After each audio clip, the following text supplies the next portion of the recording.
नमस्कार मित्रांनो, या व्हिडिओमध्ये आपण आज झालेल्या जिल्हा परिषद भरतीच्या स्थापत्य अभियांत्रिकी सहाय्यक या परीक्षेत विचारलेले काही प्रश्न व त्यांचे सविस्तर विश्लेषण पाहणार आहोत। या विश्लेषणाचा फायदा तुम्हाला पुढे होणाऱ्या जलसंपदा विभाग असेल किंवा इतर कोणत्याही IBPS किंवा TCS पॅटर्नने होणाऱ्या परीक्षांसाठी 100% होईल। प्रश्न पहिला, नंदादेवी व्हॅली ऑफ फ्लॉवर्स हा कोणत्या राज्यात आहे? तर नंदादेवी व्हॅली ऑफ फ्लॉवर्स हे एक नॅशनल पार्क आहे आणि ते उत्तराखंड या राज्यामध्ये स्थित आहे। त्याचबरोबर हे उत्तराखंड या राज्यातील चमोली या जिल्ह्यामध्ये आहे। आता ज्याप्रमाणे नंदादेवी या नॅशनल पार्कवर प्रश्न विचारलेला आहे, त्याचप्रमाणे इतर राज्यांमध्ये असलेले जे चर्चेतील महत्त्वाचे नॅशनल पार्क आहेत त्यांच्यावर देखील प्रश्न येऊ शकतो। तर हे नॅशनल पार्क कोठे आहे? तर ते आहे जम्मू काश्मीर या राज्यामध्ये। बांधवगड राष्ट्रीय उद्यान कोठे आहे? तर ते आहे मध्य प्रदेश या राज्यामध्ये।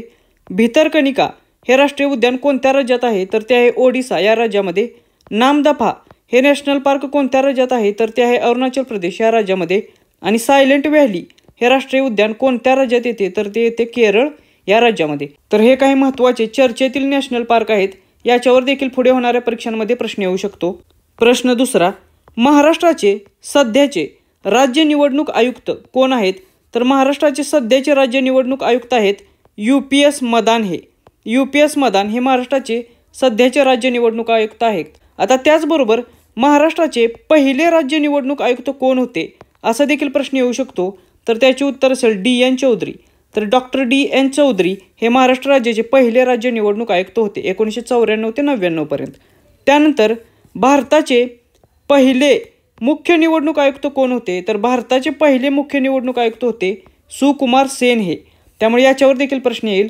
त्याचबरोबर भारताचे सध्याचे मुख्य निवडणूक आयुक्त कोण आहेत? तर ते आहेत राजीव कुमार हे, आणि राजीव कुमार हे भारताचे 25वे मुख्य निवडणूक आयुक्त आहेत, त्यामुळे हे देखील लक्षात ठेवा, याच्यावर देखील प्रश्न येईल।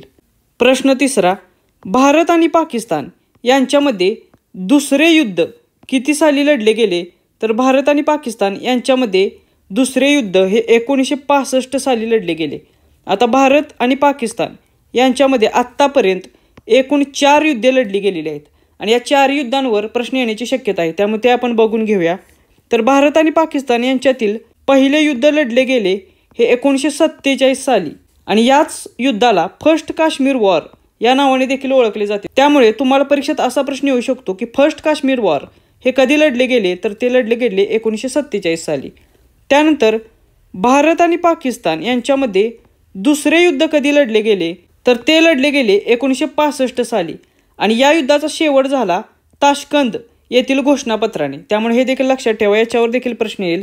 त्यानंतर भारत आणि पाकिस्तान यांच्यातील तिसरे युद्ध झाले 1971 साली आणि हेच बांगलादेश निर्मितीचे युद्ध म्हणून ओळखले जाते आणि या युद्धात 90,000 पाकिस्तानी सैनिकांनी शरणागती पत्करली होती, त्यामुळे हे देखील लक्षात ठेवा। असा देखील प्रश्न येईल की 90,000 पाकिस्तानी सैनिकांची शरणागती कोणत्या युद्धात पत्करलेली?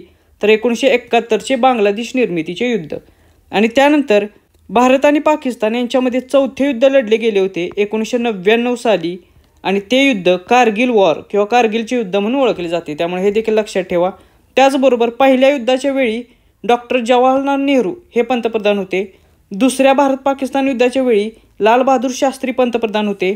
तिसऱ्या भारत पाकिस्तान युद्धाच्या वेळी इंदिरा गांधी या भारताच्या पंतप्रधान होत्या आणि चौथ्या भारत पाकिस्तान युद्धाच्या वेळी कारगिल युद्धाच्या वेळी अटल बिहारी वाजपेयी हे भारताचे पंतप्रधान होते, त्यामुळे हे देखील लक्षात असू द्या, याच्यावर देखील तुम्हाला प्रश्न विचारला जाईल। प्रश्न चौथा, भारत आणि पाकिस्तान या 2 देशांदरम्यान झालेल्या शिमला करारावर पाकिस्तानकडून कोणी स्वाक्षरी केली? तर भारत आणि पाकिस्तान यांच्या दरम्यान शिमला करार 1972 साली झालेला आणि या करारावर पाकिस्तानकडून तेव्हाच्या राष्ट्राध्यक्षा जुल्फिकार अली भुट्टो यांनी सह्या केलेल्या। आता शिमला करार केव्हा झाला असा 100% प्रश्न येईल? तर 2 जुलै 1972 साली शिमला करारावर सह्या झाल्या होत्या, त्यामुळे शिमला करारावर सही कधी झाली? तर 2 जुलै 1972 ही तारीख लक्षात ठेवायच्यावर 100% प्रश्न येईल। आणि या करारावर भारताकडून सही कोणी केलेली? तर तेव्हाच्या पंतप्रधान इंदिरा गांधी यांनी भारताकडून स्वाक्षरी केलेली, तर पाकिस्तानकडून स्वाक्षरी ही तेव्हाच्या राष्ट्राध्यक्षा पाकिस्तानच्या जुल्फिकार अली भुट्टो यांनी केली होती, त्यामुळे हे लक्षात ठेवा, याच्यावर प्रश्न येईल। प्रश्न पाचवा, सातारा येथील समांतर सरकारचे, ज्याला आपण प्रति सरकार या नावाने ओळखतो, त्याचे नेते कोण होते किंवा नेतृत्व कोण करत होते? तर क्रांतिसिंह नाना पाटील हे सातारा येथील प्रति सरकारचे नेतृत्व करत होते। आता सातारा येथील प्रति सरकारचा कालावधी किती होता असा देखील प्रश्न येऊ शकतो. तर 1 जून 1943 ते 13 जून 1946 या दरम्यान हे सातारा येथील प्रति सरकार अस्तित्वात होते. आता काही ठिकाणी ऑगस्ट 1943 ते मे 1946 असा कालावधी आहे.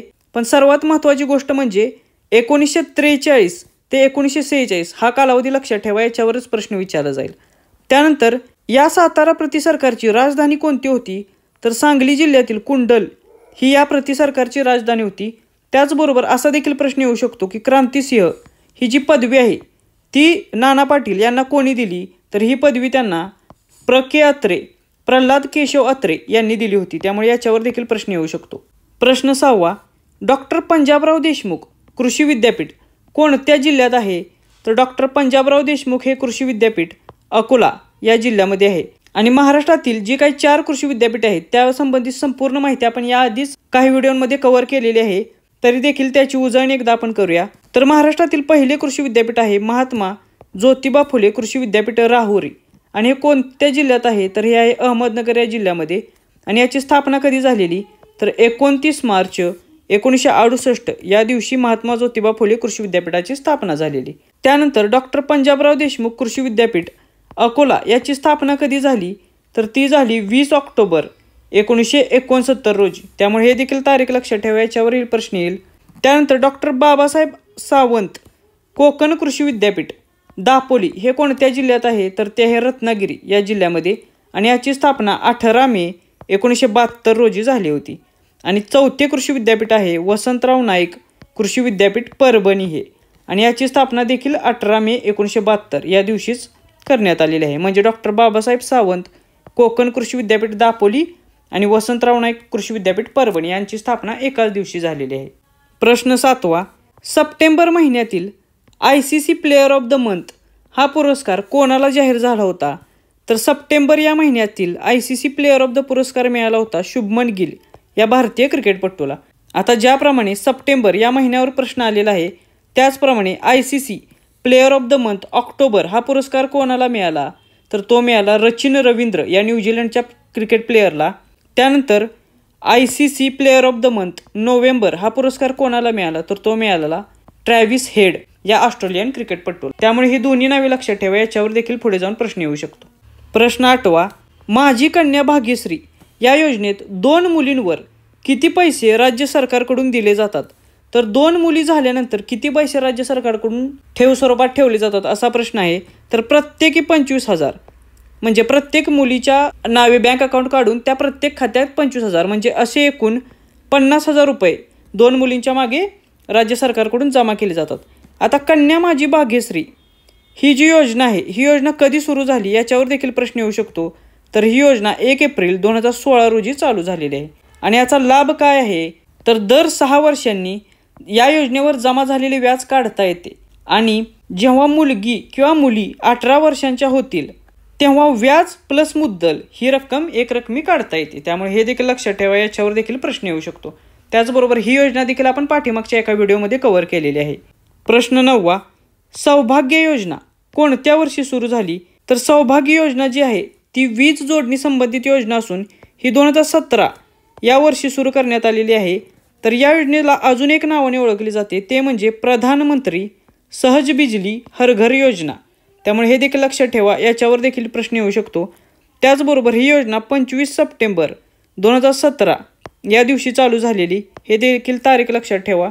आणि या योजनेचा उद्देश काय आहे? तर वीज जोडणी नसलेल्या ग्रामीण भागातील सर्व कुटुंबांना, मग ते APL असो, अबाव पॉवर्टी लाईन असो किंवा BPL असो, बिलो पॉवर्टी लाईन असो, त्या सर्व कुटुंबांना आणि शहरी भागातील जे गरीब म्हणजेच BPL कुटुंब आहेत त्यांच्या घरांना मोफत वीज जोडणी पुरवण्यासंबंधित ही योजना आहे. म्हणजेच ही योजना कुटुंबांना टार्गेट करते, हे लक्षात ठेवा. कुटुंबाशी संबंधित ही योजना आहे, म्हणजे कुटुंब हे त्यांचं लक्ष आहे. आणि या योजनेअंतर्गत 100% कुटुंबांना वीज जोडणी देण्याचे लक्ष ठेवण्यात आलेले आहे. प्रश्न 10वा, हुजूर पागा शाळेचे संस्थापक कोण आहेत?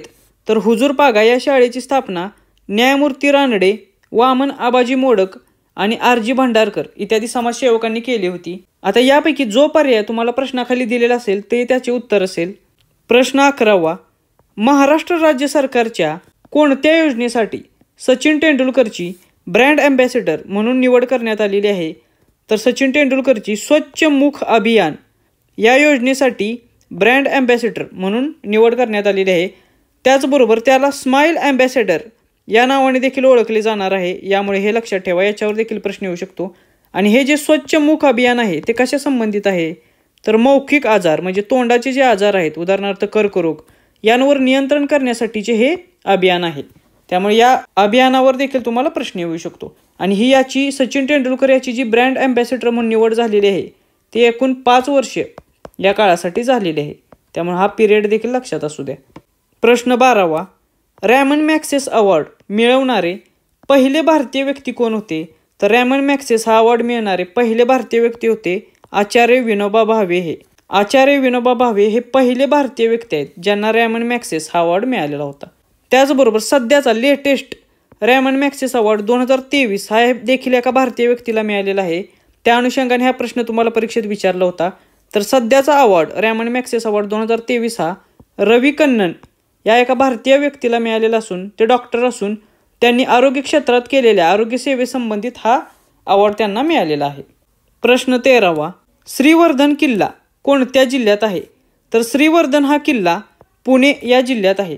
आता ज्याप्रमाणे श्रीवर्धन किल्ल्यावर प्रश्न आलेला आहे त्याचप्रमाणे इतर काही महत्त्वाचे किल्ले आहेत त्यांच्यावर देखील प्रश्न येऊ शकतो. तर ते आपण बघूया.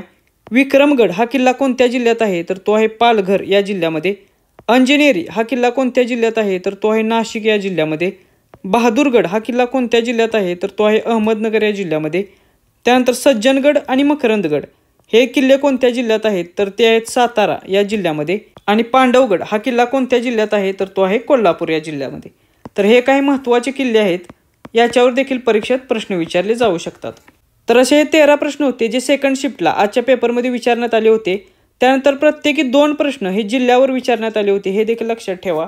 आता पुढे ज्यांचे जलसंपदा विभागाचे स्थापत्य अभियांत्रिकी सहाय्यक याचे पेपर असतील किंवा इतर कोणतेही TCS असेल किंवा IBPSचे पेपर असतील तर त्यांच्यासाठी आपले 5 टेस्टची GKची उत्तम तयारी करून घेणारे एक टेस्ट सिरीज आहे. त्याची माहिती तुम्हाला आपल्या टेलिग्राम चॅनलला मिळून जाईल. ती जर तुम्ही घेतली तर त्याचा तुम्हाला 100% फायदा होईल. त्याचबरोबर अभियांत्रिकीशी रिलेटेड याच्या अगोदर जे एक्झाम झालेले आहेत त्याचे अनालिसिसचे व्हिडिओ देखील तुम्हाला आता स्क्रीनवर दिसत असतील, ते देखील पाहून घ्या. त्याचा देखील तुम्हाला 100% फायदा होईल. या व्हिडिओची PDF हवी असेल तर ती देखील तुम्हाला आपल्या टेलिग्राम चॅनलला मिळून जाईल. टेलिग्राम चॅनलची लिंक खाली डिस्क्रिप्शन बॉक्समध्ये दिलेली आहे. पुढे ज्यांचे पेपर आहेत त्यांना ऑल द बेस्ट. थँक्यू.